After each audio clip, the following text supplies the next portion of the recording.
I would like to talk today about a very quiet revolution, and there is a revolution going on in transport as far as I'm concerned, and it's not a fantasy like hydrogen or electric cars. It's human-sized, it's humble, and so unassuming it's frequently overlooked. More people on bicycles more often. This is easy, low-hanging fruit in mitigating climate change. The technology has existed in its current form for more than a century.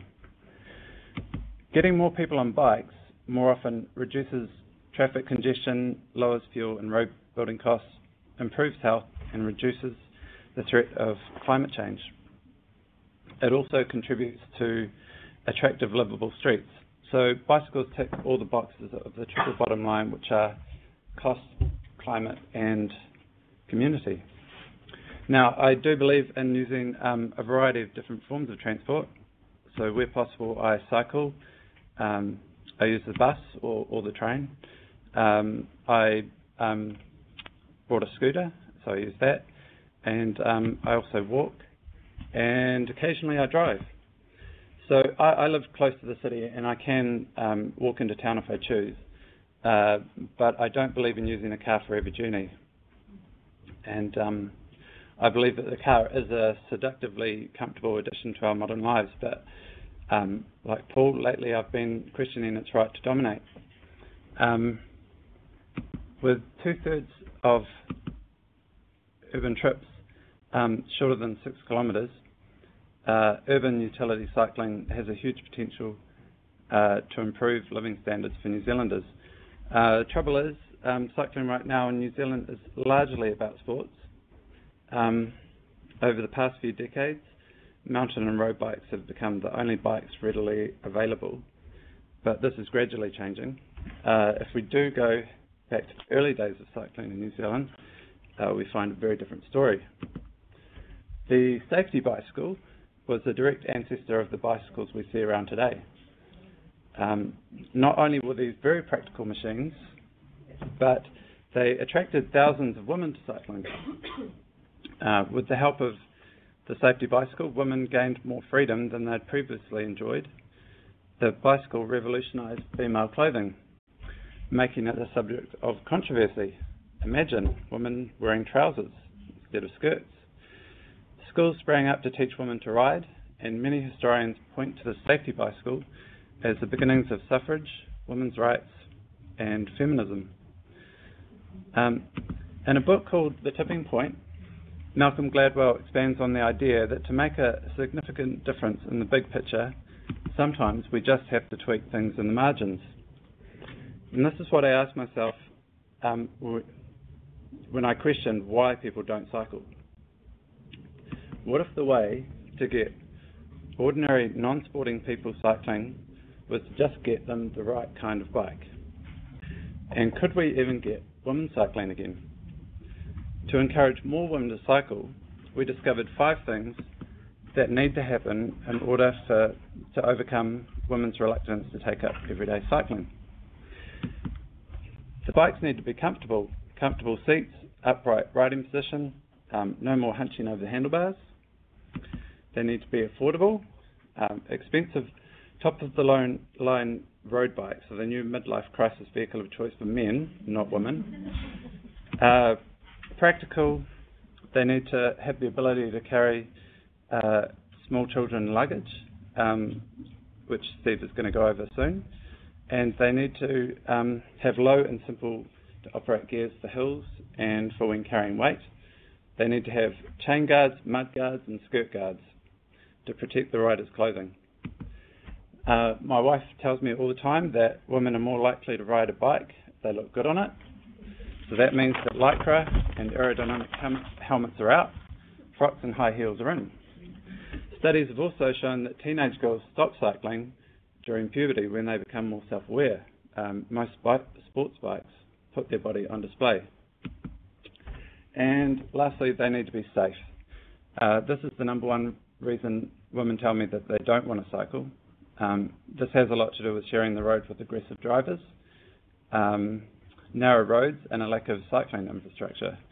It's counterintuitive, but the more people cycle, the safer it becomes, as drivers will learn to expect to see cycles on the road, and they'll learn to share it.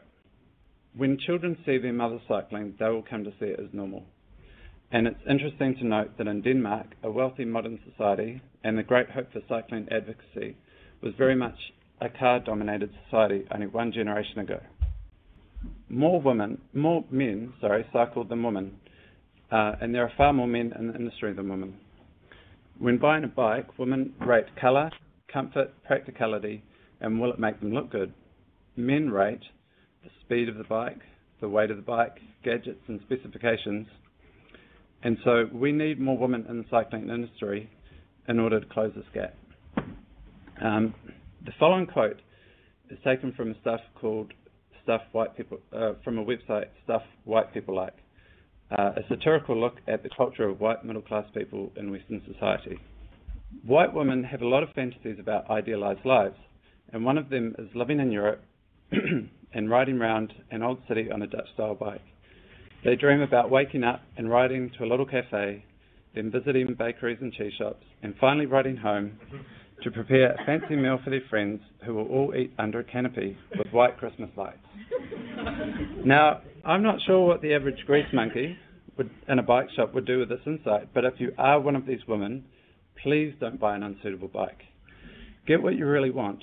Don't suffer the indignity of having to lean over the handlebars unless you're planning to enter a race or hurdle down a mountain. New Zealand is now waking up to the re-emergence of the bicycle. There have been some recent success stories.